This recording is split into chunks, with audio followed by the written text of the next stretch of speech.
iba yung dumaan sa hirap, iba yung naka-experience sa hirap dahil ang puso nun, hindi mawawala yung pagiging mahirap. Kahit na anong gawin, anumang kayamanan o tagumpay ang maabot niya, anumang laki ng pera na matanggap niya, hindi niya matitalikuran, kayang talikuran ang mga mahirap na tao. Kaya ko po nasabi yan. Alam niyo, bakit ko nasabi yan? Bakit ko nasabi yan? Kasi ang inyong lingkod, nandito sa harapan ninyo, kahit ilang milyon na ang nahawakan kong pera, sabihin natin, bilyon na. Pero, kahit nakatalikod ako, may narinig ako na mahirap, Sir, tulong naman. Kahit na hindi ko siya titingnan, tinutusok ang puso ko dahil doon ako galing.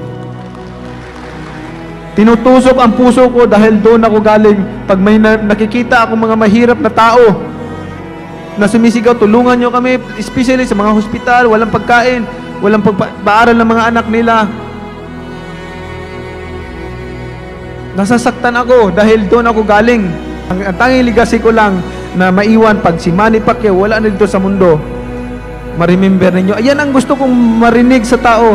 Si Manny Pacquiao hanggang namatay, nagserbisyo, walang bahid na korupsyon. Tumutulong sa tao.